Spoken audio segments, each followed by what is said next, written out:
So when Venerable Pende and I were walking from downstairs up here, I commented to her um, about her response when when doing the prayers today, and the thing didn't turn in time to the next verse, and how she just cracked up laughing. And I said, that's a really good response, because we could just sit there and get very embarrassed, very self-critical. Oh, I made a mistake. Everybody saw me make this mistake. What are they going to think of me? Blah, blah, blah. But she didn't do that. She just laughed.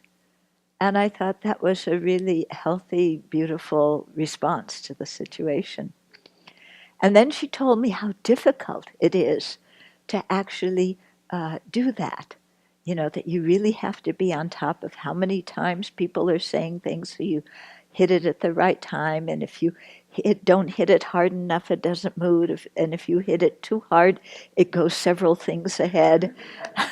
So she said, you have to be very mindful, to do this. Yeah, so something that looks quite easy actually isn't. Yeah. But I was very appreciative of her response today. And I think that's a good kind of example for us when situations like that happen to us. Okay, we are on to the next danger. The next one is a real good one, huh? The snake of jealousy. So, lurking in its dark pit of ignorance, unable to bear the wealth and excellence of others, it swiftly injects them with its vicious poison. The snake of jealousy, please protect us from this danger. Okay, so jealousy is a mind that compares ourselves to others over some kind of quality, sees them better than us, and then wants to harm them in the sense of thinking that they should not have that good quality or that opportunity and we should have it instead. So it's not that we particularly will be the one to harm them, but we sure hope that somebody else hits them with the truck. Okay? Because we cannot bear that they have some good condition or some virtue or some excellent trait that we don't have. Yeah? And so we feel inferior and, again, worthless, powerless.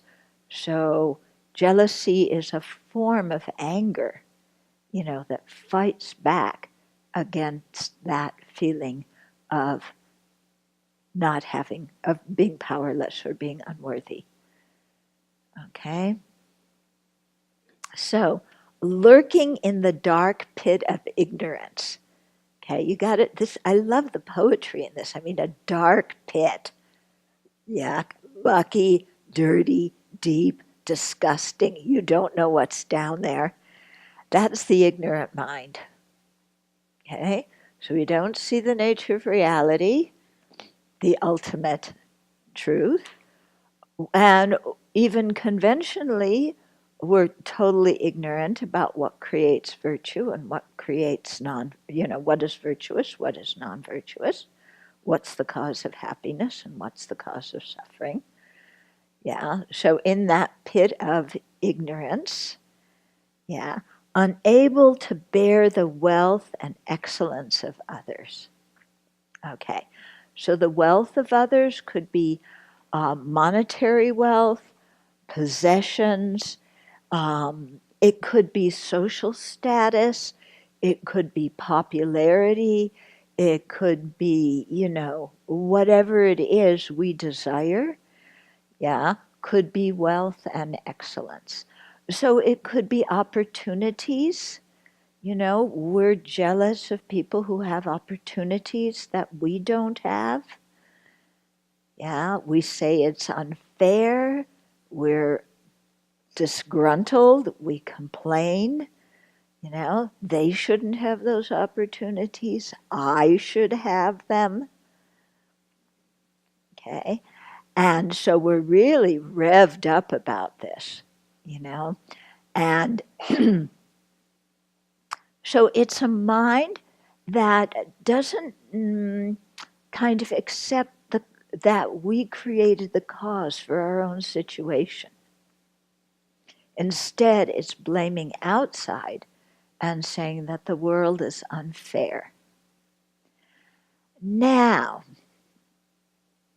okay, well, I'll come back to that in just a minute.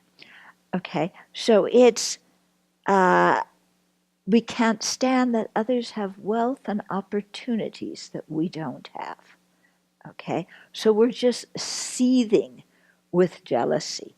And it's just that we can't endure their happiness, but we want their happiness to be destroyed. Yeah, because it's unfair and it's wrong and we should have it. Even if we didn't create the cause for it, we should still have it.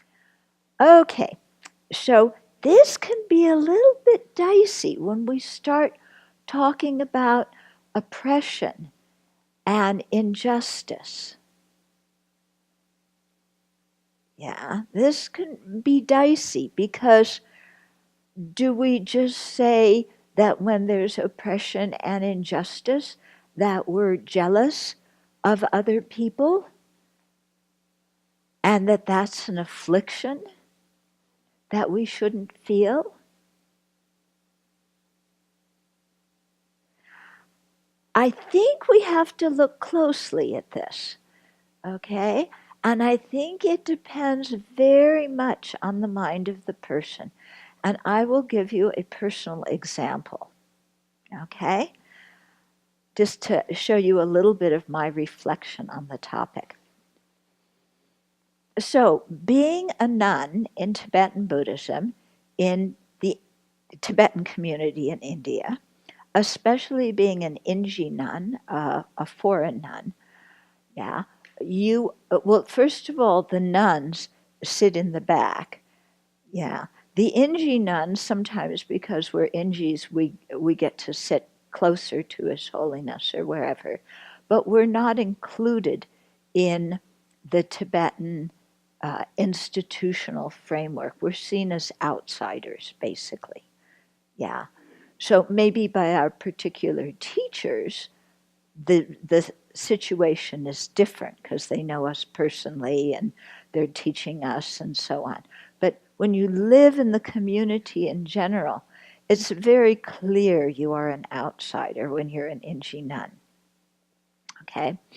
So I remember, because I was there for many years, at His Holiness's teachings. Then when we would offer tsok, like we did last night, yeah, and then 3 people stand up to offer. So it would always be monks that stood up to offer the tsok to His Holiness. And then when it came to distributing the tsok, passing it out afterwards, it would always be the monks that did this. And so I thought, this is unfair. This is just their, prejudice against women. The women never get to do this kind of thing. And so I was quite, I learned early on you don't say anything to Tibetans about this. Because if you dare bring up anything like this, even in a balanced tone of voice or whatever, it is not appreciated at all, let alone the people who come, because in the West, when we see things are unfair, we yell and we scream and we accuse people of being sexist and racist and bigoted and everything. I mean, you know how we are in this country. So But if you do that in Tibetan culture, automatically you're dismissed because you're angry, you're rude, your mind is uncontrolled, so we don't pay any attention to you. In any case, if you're, saying something bad about our religious establishment, you're an outsider criticizing us. What do you know? Okay? It's been this way since the 7th century. Why should we change it? Okay? It's very interesting. In Tibetan culture, reform means going back in time to what it originally was. We usually think of reform as modernizing it to fit the contemporary time. I was talking with one Rinpoche, and he explained to me it means going back in time to what it originally was. That's what reform means. So anyway, I'm sitting there having this problem. Yeah, it is unfair. The nuns don't get to do this. It's always the monks.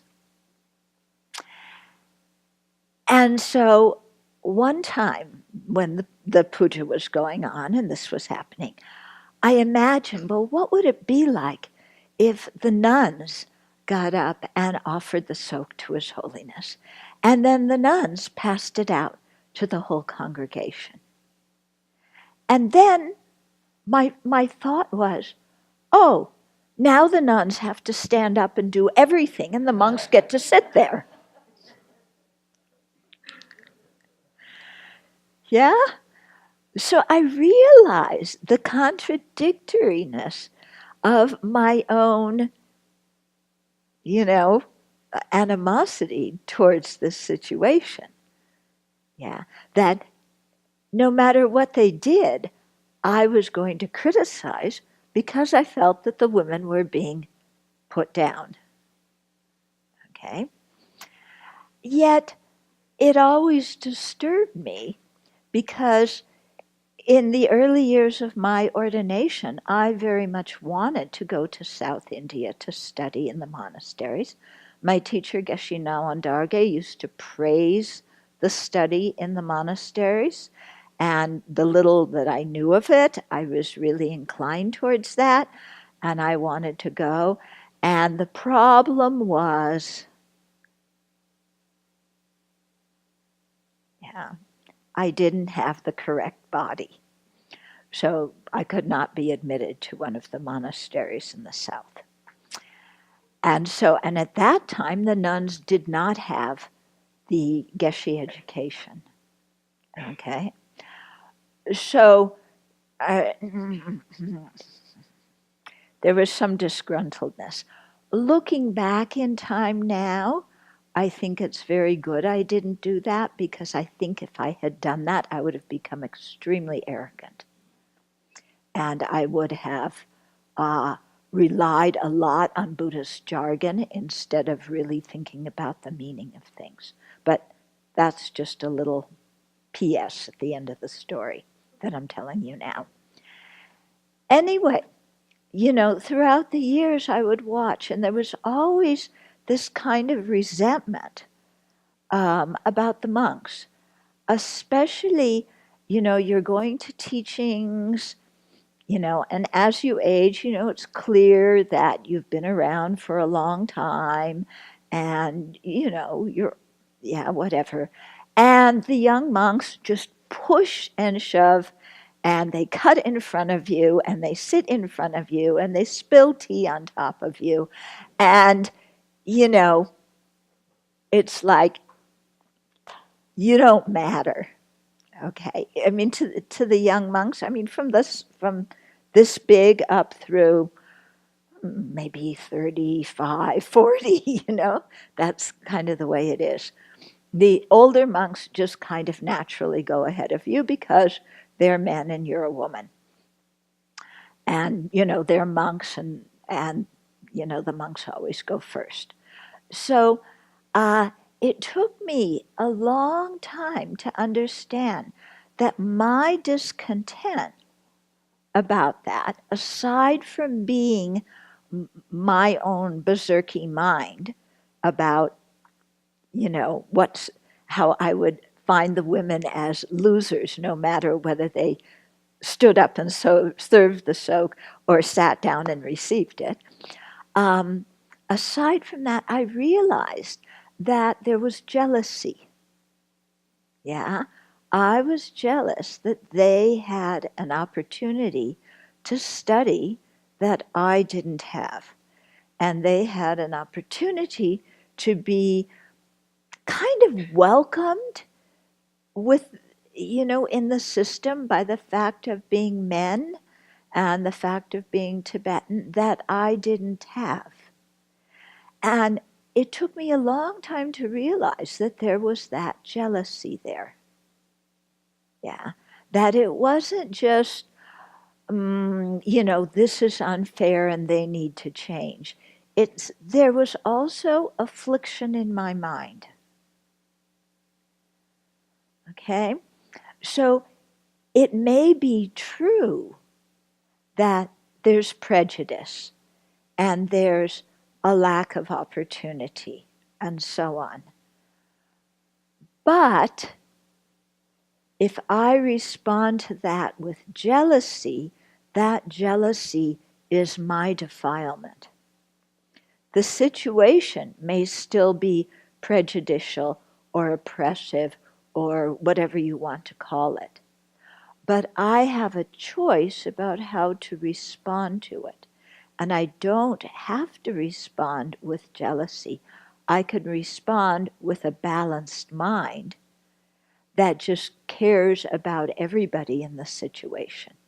For example, if instead of being jealous of the Tibetan monks, I had the attitude, which I am now cultivating, of, I want Buddhism as a whole to spread, and I want it to sustain, and I want it to flourish.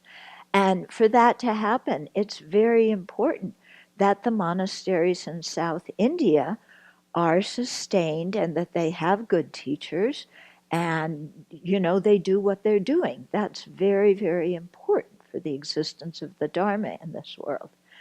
And so if I can see that,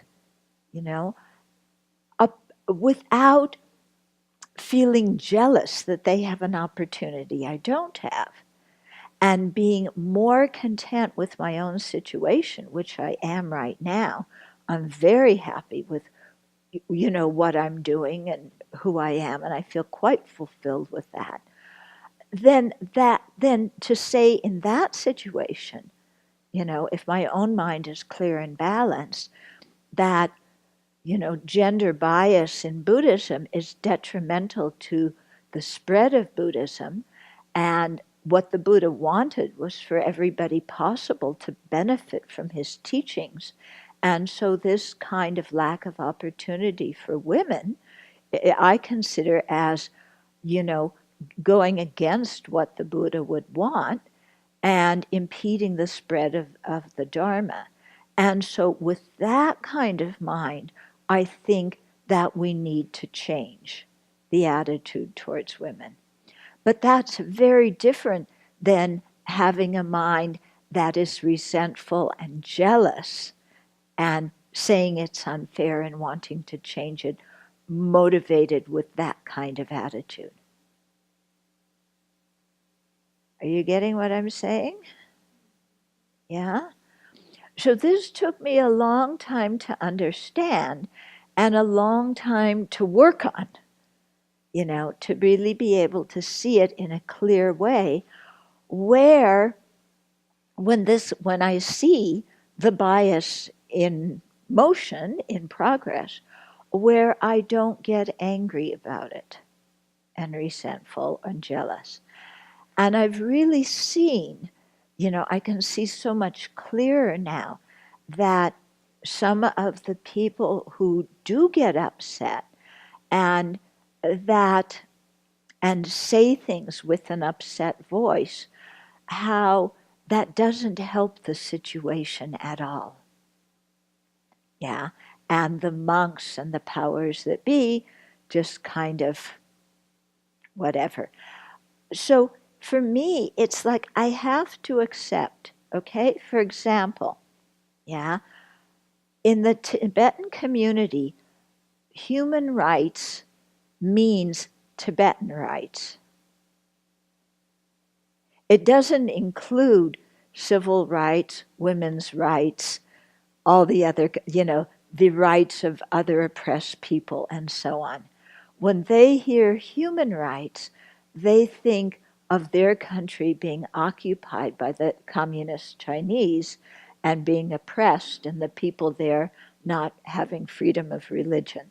To them, that is the meaning of human rights, which from our perspective would be one example of the lack of human rights.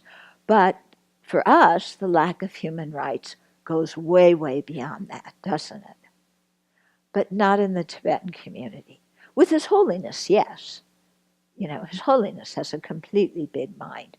But with, I'm making a generalization here. I'm not saying all Tibetans think like this, but there's a good number of them that do because they have very little exposure to other cultures aside from Tibetan culture and a little bit of Indian culture. And, they don't speak English. And so, their knowledge of the world, even now is limited. Okay? Of course, some of the other ones that speak English and, they're at Western universities and whatever, it's a very different situation, yeah. But they're not often, not always, or even often the people who are in the key positions. Okay, so I don't know if I shocked all of you. I have great respect for Tibetan culture and I've benefited tremendously from it, but I also have to say this is my experience of it. Yeah? So it's, you have to hold things, you see the good qualities, and you see what you think needs to be improved. Of course, what I think needs to be improved, they don't think needs to be improved. That's okay. That's their culture. I'm not going to tell them what to do. Yeah. Okay? But because my job is to manage my own mind, it's not to manage their minds. And because they're not going to change by me complaining. And they're not going to change by me pointing these things out. Yeah. So it's better to step back, do what I'm doing, and love them. And that's it.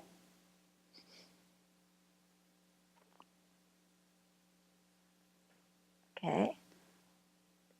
So, so when we think of oppression and injustice and so on, we have to look and see, is there an element of jealousy in there?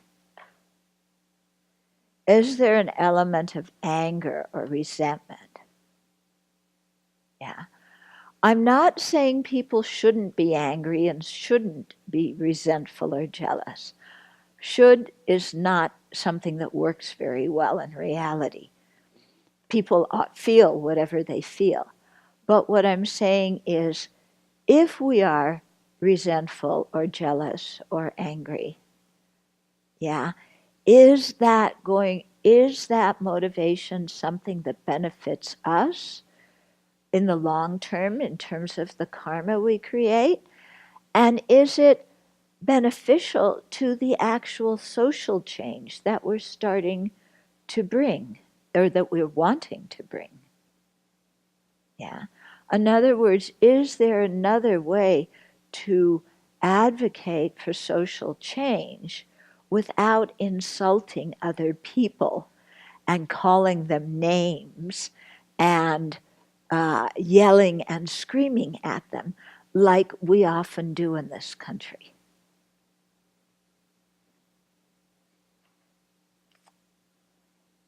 Okay. So, comments?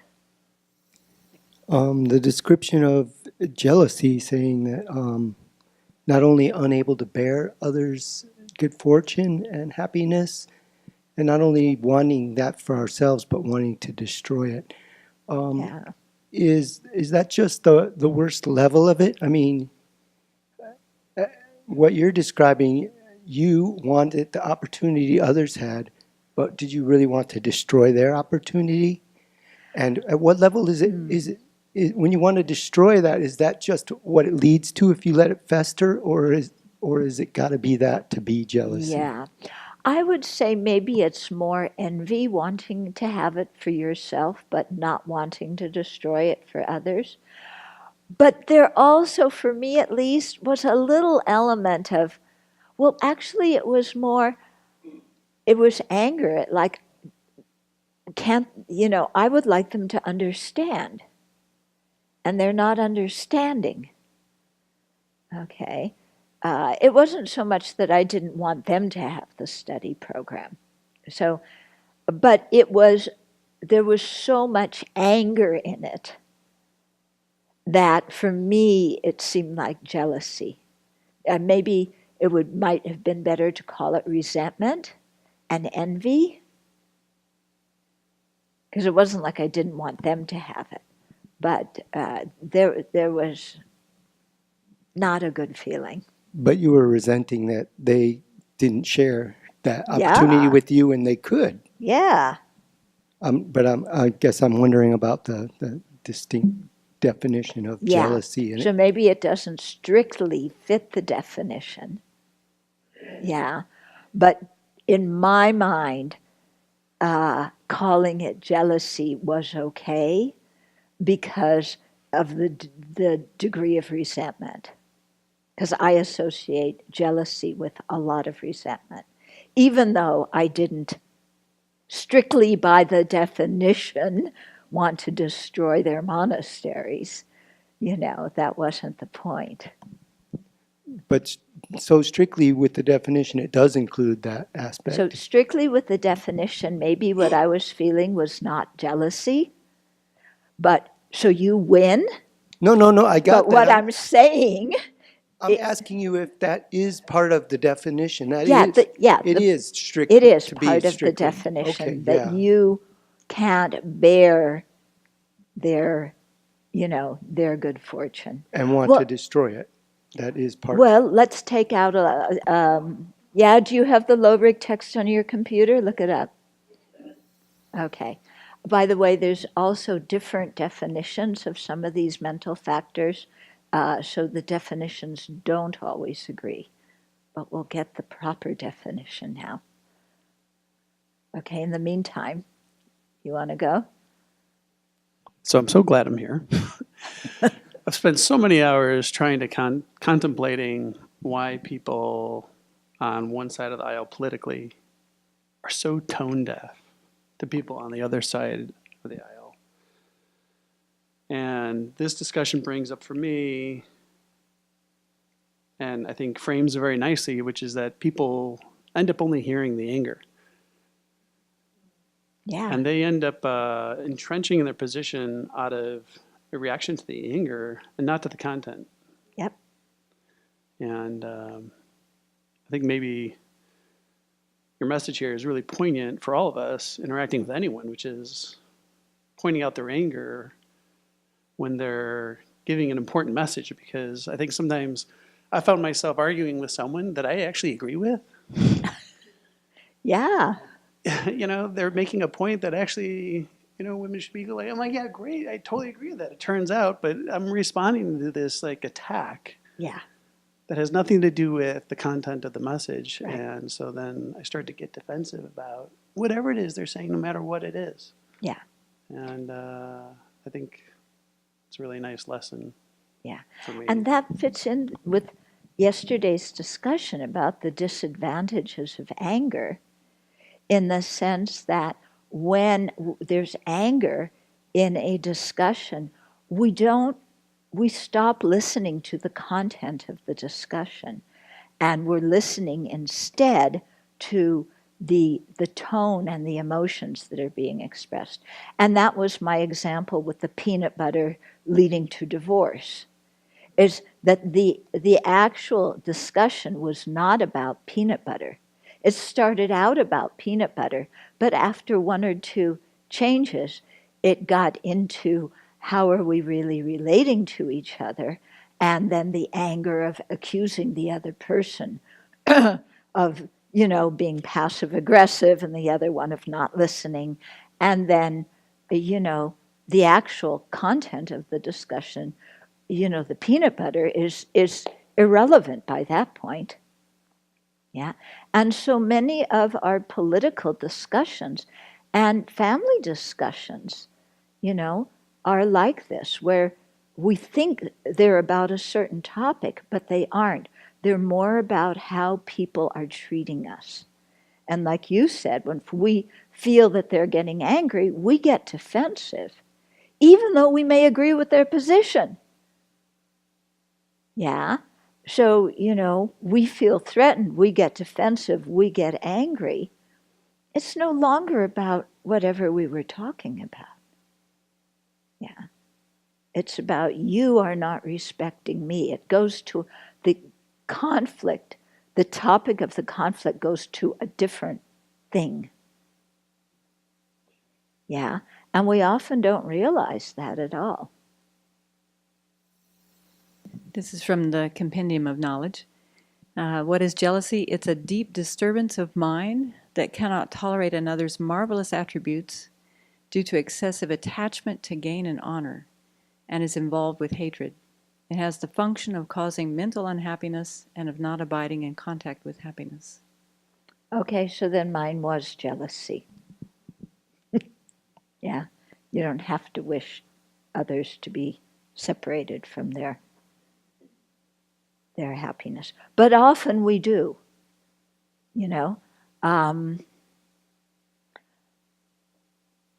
Yeah, I find in romantic relationships, that's what jealousy really comes to mean, doesn't it? It's like you were partners with somebody else, now there was a third person, and it's not that you can't bear their happiness, is you don't want them to be happy with that third person. You want them to be happy with you. So that's what I was thinking of as jealousy, but that's going above and beyond what's necessary for the definition. Yes?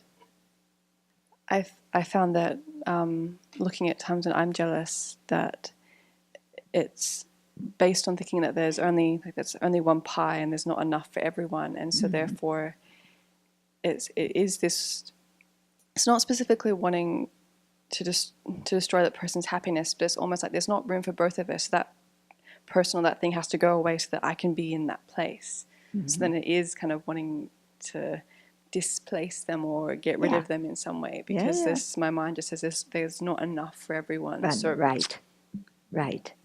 Yeah. So we may not think, I want to harm them, but we definitely want them to go away and not have that happiness, which is basically harming them, isn't it? Yeah, wishing them harm. When you were talking about jealousy and how it relates to oppression, I was thinking it goes hand in hand with this victim mind that's very disempowering, right? Like, I'm the victim, I should have these things. And then it puts someone else in the position of perpetrator, whether or not they are. I was thinking of this. I remember being 11 and I used to play with a girl who was from Malaysia, and she was on scholarship and financially not well off. I didn't know all of this. And one day she told me, I don't want to play with you anymore because you get everything and you have a silver spoon in your mouth and you don't know what it's like on the other side. And I was like, I was so shocked and I didn't know how to respond to her expressing that. So I was now the perpetrator. I wish, it helped me become aware of my privilege. That was important. And I also did not know how to connect. So I don't know, when people voice their oppression or jealousy or anger, I'm wondering how we can respond when we hear that. Yeah, that's a good question. I think telling the truth is always the best. Yeah? So whether they're speaking with anger or whether they're speaking without anger, to try to see, that's the thing. Whenever we're met with anger or whenever we're met with something that's unpleasant to hear, our reaction is to respond with anger or respond with defensiveness. Yeah? And so the thing in those situations is if we can step back and say, this isn't a personal attack. This person is expressing their suffering. I don't need to take this as that I'm getting blamed personally. Yeah, they're expressing their suffering. And then acknowledging their suffering. Yeah, showing some empathy towards their suffering. Yeah, and that's what I mean, like just if what they're saying, regardless of what's motivating what they're saying, but if what they're, so we stay on the topic even though they may be going down to the emotional level, and we tell the truth as we see it. Yeah, without blame or denial or anything like that. Yeah, and with some kind of empathy.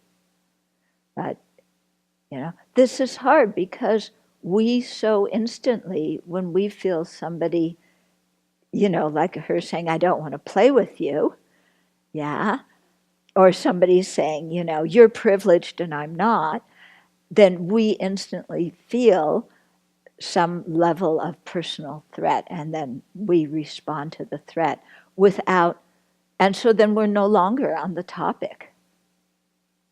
Yeah, and we're not connecting with that person's experience and their suffering. I spent last week on the Nez Perce Reservation working on my client's family history with my coworker who's African American.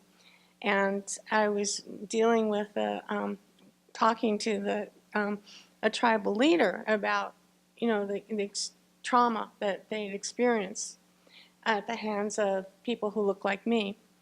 And I found myself quoting you, something I heard that made the most sense I've ever heard about this, of acknowledging, yes, there is white privilege, and I've benefited from it. And how can I use that to benefit other beings? That's what keeps me as sane as could possibly be. And I said that to the tribal leader and my coworker, and it was the most skillful way of dealing with that situation. Yeah. So I again thank you for your teachings.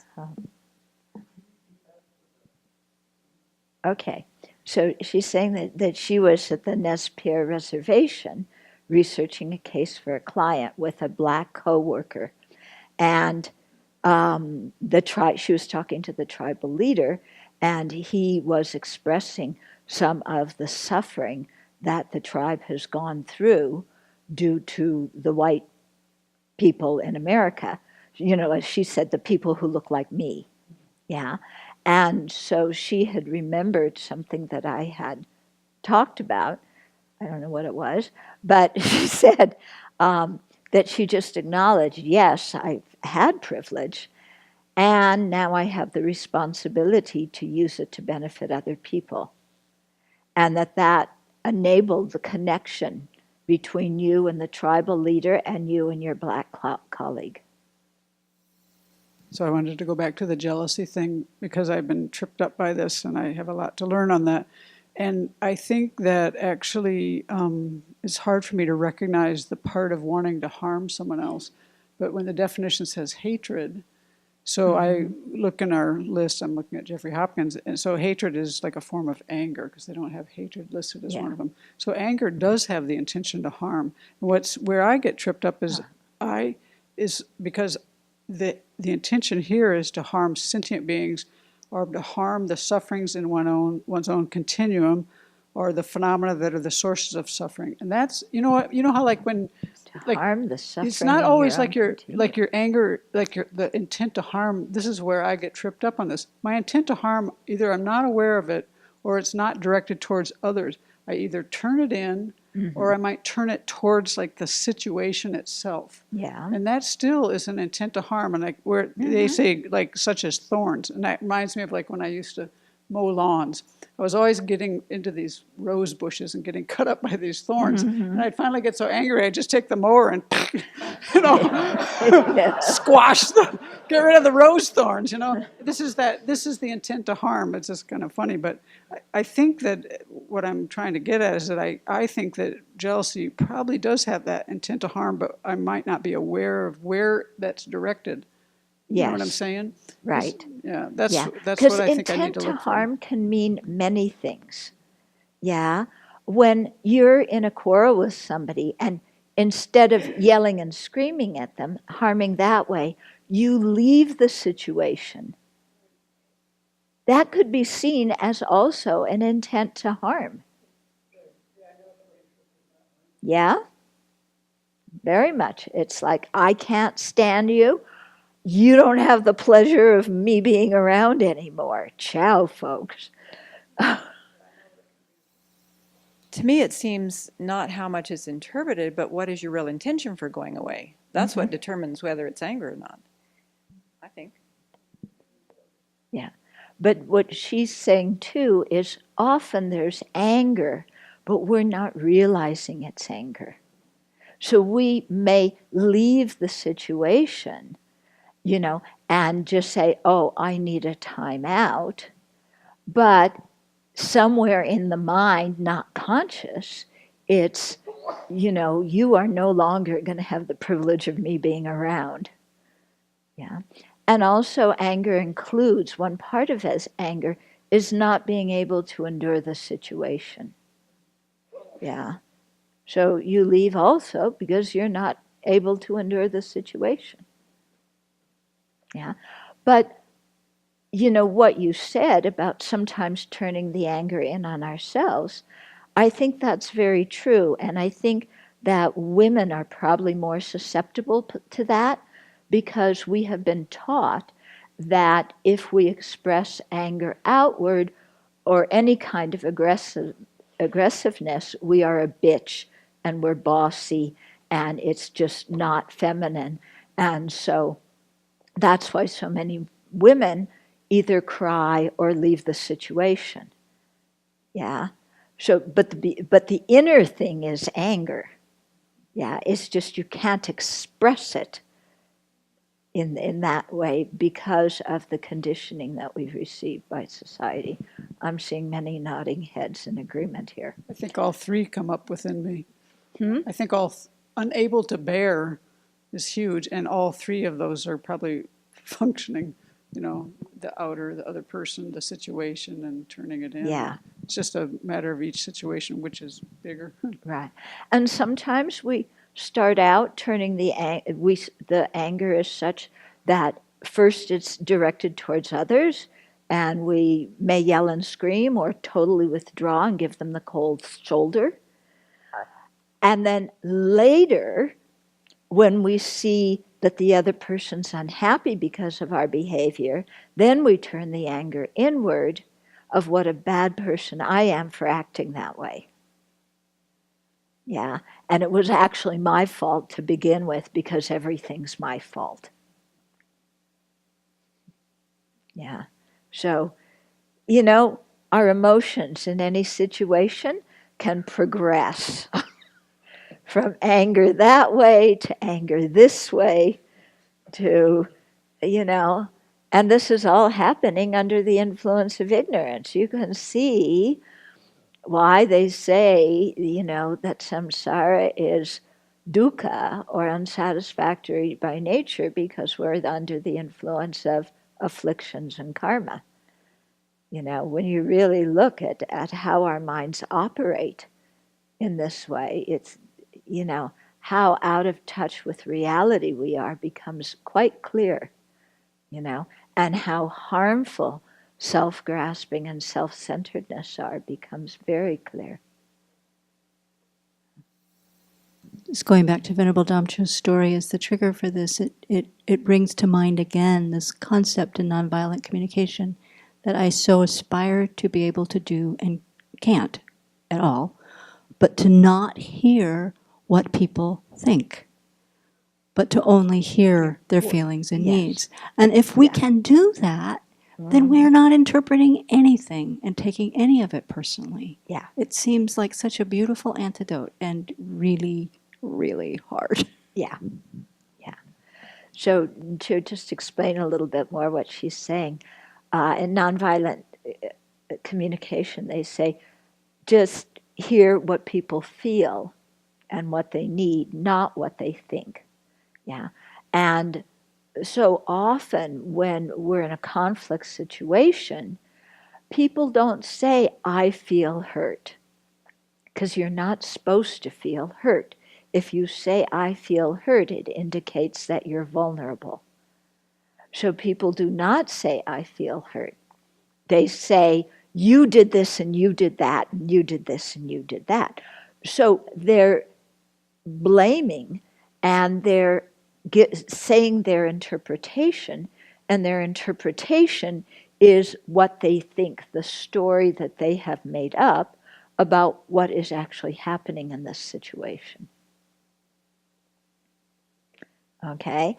And so that getting involved in the story obscures us from seeing actually what happened and prevents us from tuning into what the other person is feeling and what it possibly is that they need or want. And very often we're unaware of what we need and want too. Yeah? In other words, well, I think that's clear. It's not? It takes time. Yes, it takes a lot of time because we're very well habituated with, if you're criticizing me, I have to defend myself. And anger is my friend in defending myself. Yeah? So whether I give you the hot treatment and bash you, or give you the cold treatment and leave you alone, I'm angry and it's your fault. And we're usually at that point not very in touch with what we're thinking or what we're feeling. Yeah, we're just completely involved in our story and our emotional reaction to the story that we've invented. Yeah? Which is usually a threat story. Yeah, if you look in the book Russell and I wrote together, An Open-Hearted Life, he talks about different psychological systems, and one is the threat system. We feel threatened, and the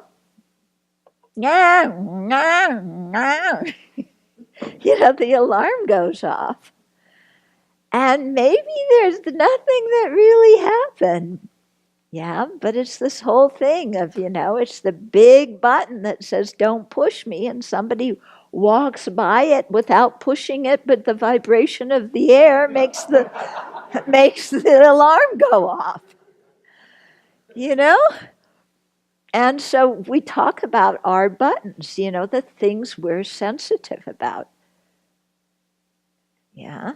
And so like the story I gave you yesterday with my friend who's getting already very upset about her sister commenting on her weight, even though her sister isn't there and hasn't said anything. Her button is her weight.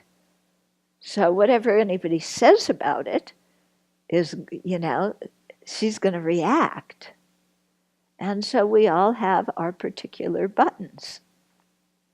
And we're not aware that they're buttons. We think when they get pushed that this is reality. Yeah. So that's why I was saying yesterday that, we're not aware of the exaggeration and projection that's going on here. Okay?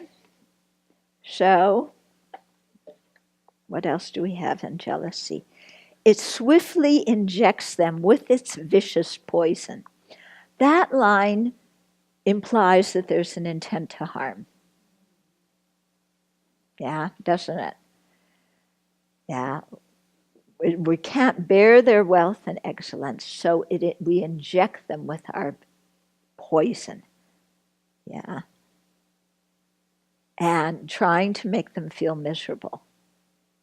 Because if I can make you feel miserable, then, see, it goes back to power again. Yeah, if I'm jealous, I feel powerless. If I can make somebody else feel miserable or guilty, then that means I have power. Yeah, so here, injecting them with its vicious poison, I cause them suffering, so I am powerful. Yeah, but it's a horrible kind of power, isn't it? We rejoice over our ability to make other people miserable. Yeah, what kind of rejoicing is that? That's totally the wrong kind of rejoicing, isn't it? If we look in our hearts, what are my values? Do I want to be the kind of person that rejoices at my own ability to cause harm and create unhappiness and chaos? No. Yeah. Some people do rejoice at that. I will not name names, but you know who I'm talking about. Okay. But, yeah.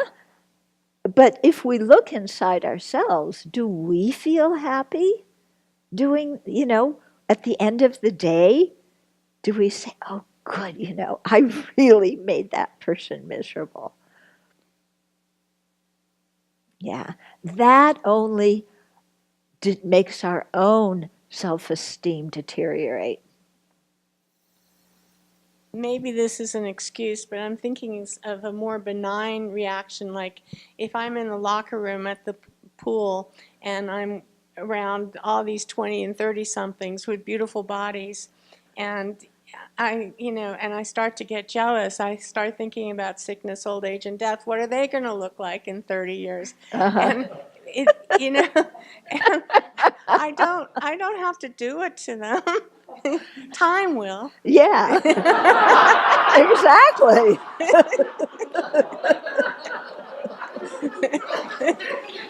But I delight in it. Yeah. I delight in it. But it's still the rejoicing in their suffering. Yeah. Yeah. Just you wait. Oh, I wish I was going to be around. I'll be 130 by that time, but I want to see you when you're 80. Yeah. So I have a dear friend that she and I have worked through some of the jealousy issues, and now when one of us is jealous of the other one, we often state, I'm peanut butter and jealous of what you've got going there. So it lightens up, first of all, what can get really serious, and then we also talk through it in that, what else does that person have that I don't want, that person lives with, or that person has to do because of this honor, or because that person is getting something covered for them. They also, so it's part of it is gratitude as well for what I don't have, and they do. That's a very good point.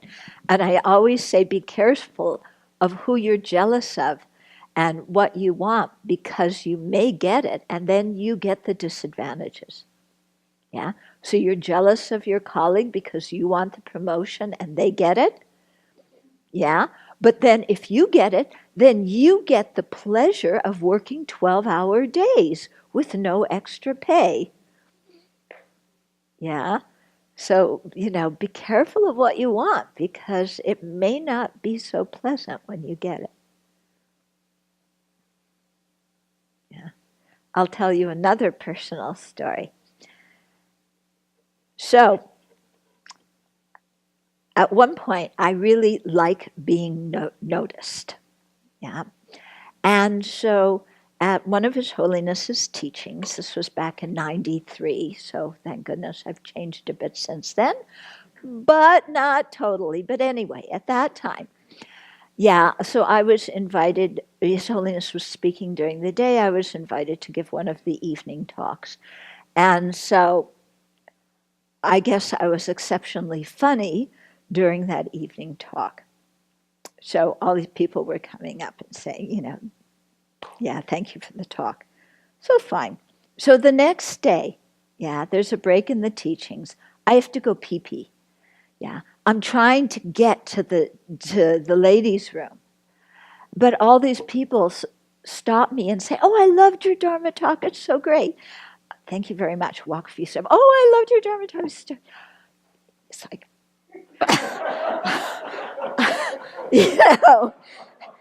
it's like, I'm really sorry you like my Dharma talk because I need to get to the bathroom. And it was like, okay, I got what I wanted, some recognition, but I couldn't get to the bathroom.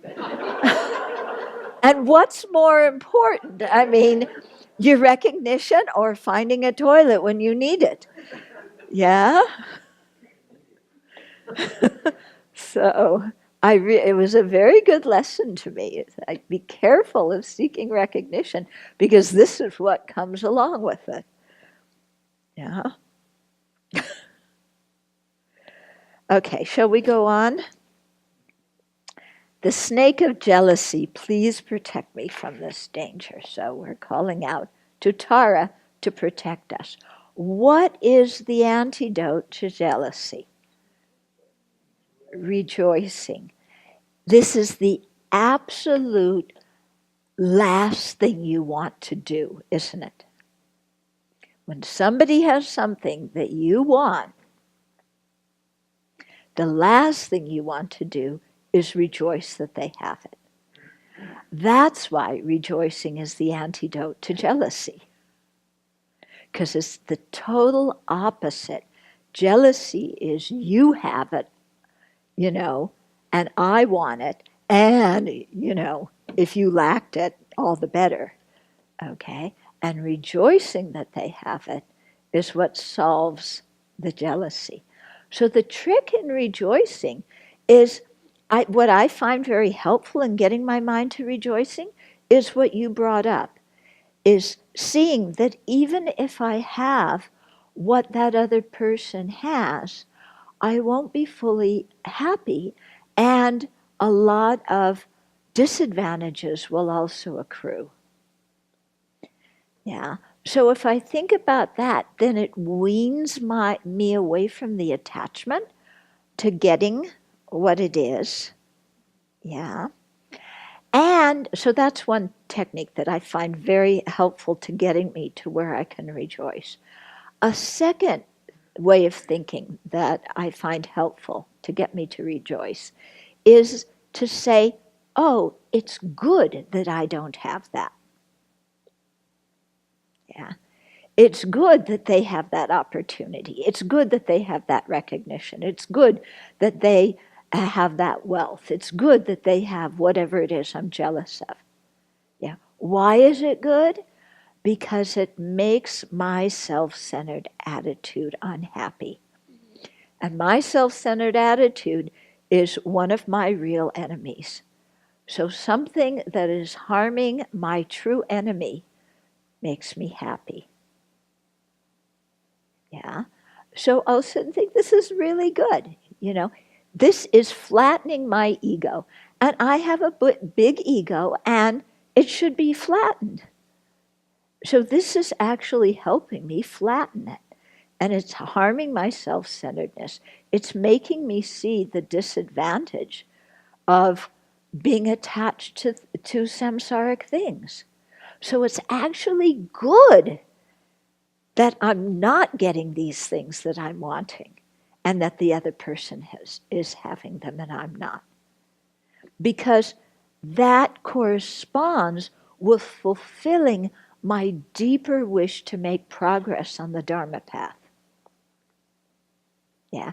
If I get what I want, yeah, if I get whatever this person has that I want, that isn't helping me on the path. That's just satisfying my self-centeredness.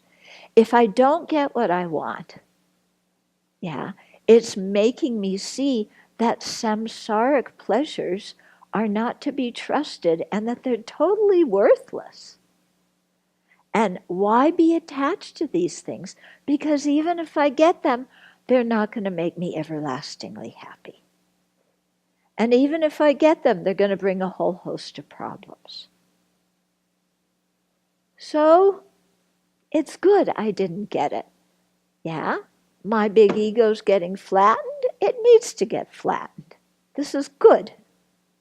Yeah, so instead of getting defensive and say, who do you think you are criticizing me? Because inside I'm shaking.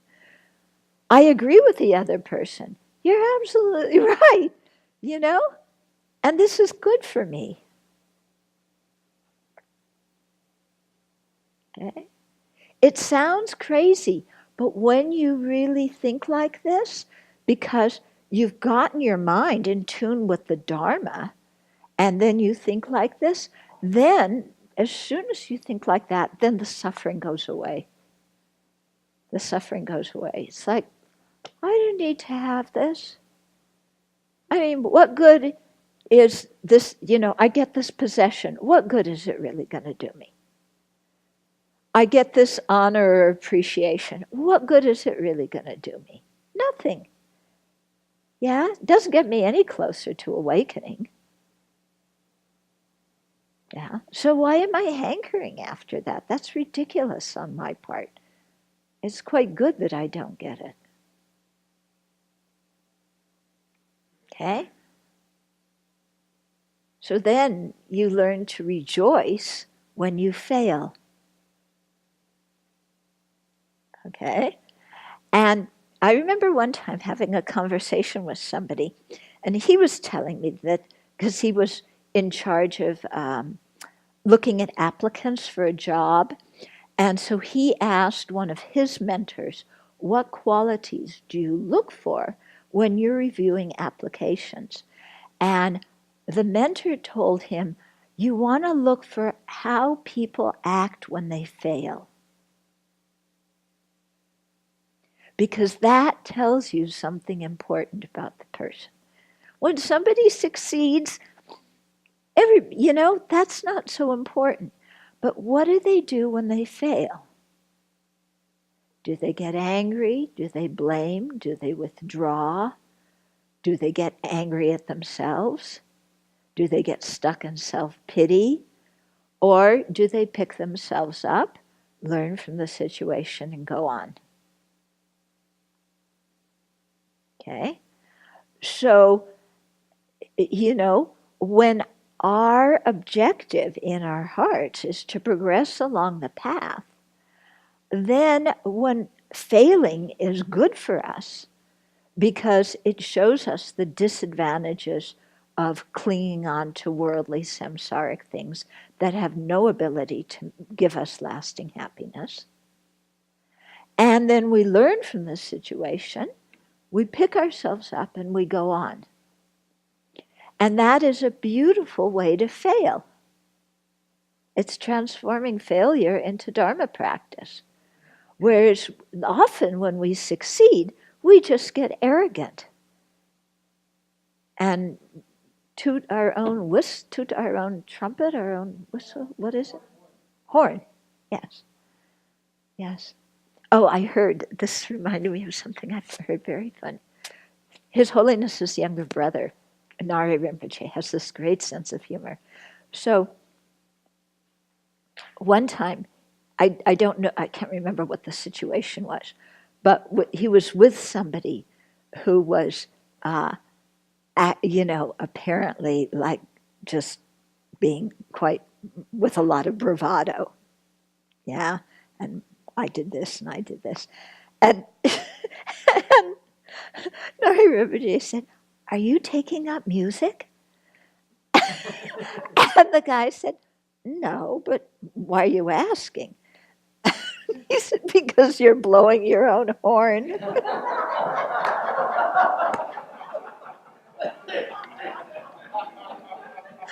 He said that right to the guy who was being arrogant. Yeah? You had something.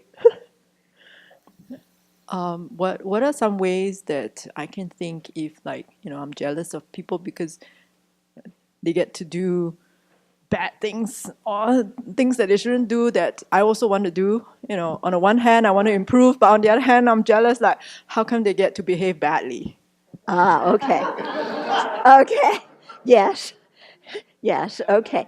So, they're skipping meditation session and nobody says anything, but if I skip meditation session, somebody calls me on it, or they don't show up to do the dinner dishes and nobody says anything, but when I, with a very, very good reason, because I'm terribly busy with some other thing like sleeping, don't show up to do the dishes, then I get called on it. Yeah. So this thing happens all the time around here. So you better get used to it if you're living at the Abbey. Happens all the time. They get to do it, but, and nobody criticizes them. But when I do it, I get criticized. It's not fair. This kind of mind, when we have that kind of mind, we have to ask ourselves, did I come here to train or did I come here to get my way? Because this kind of mind that's comparing ourselves to others and they get to do those naughty things but don't get in trouble, but I get in trouble, that is showing that actually we don't want to train our mind. That's showing that we're completely involved in samsaric competition. Yeah. So that's not the correct reason for being here. So we have to notice, because definitely this comes up. I think it happens to everybody if you've been here for more than 2 weeks. Yeah. Or even less. Yeah. And so to really come back to, why am I here?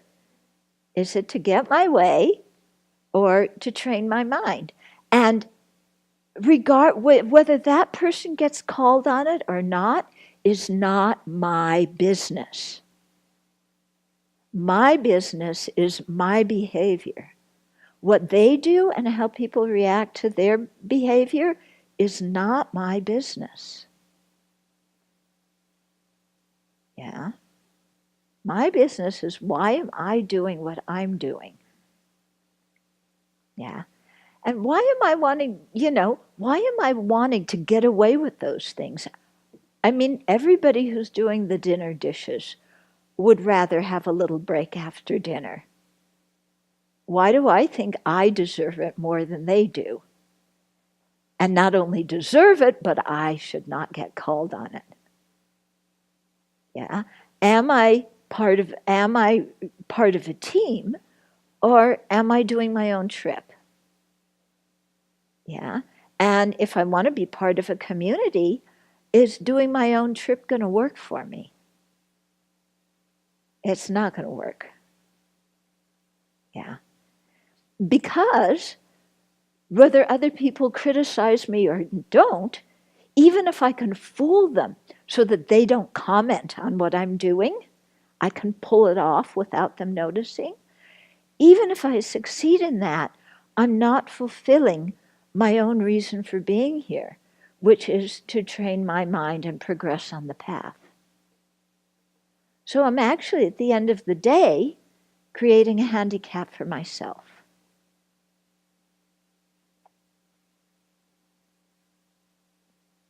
Yeah? So that's the way to think. Yeah.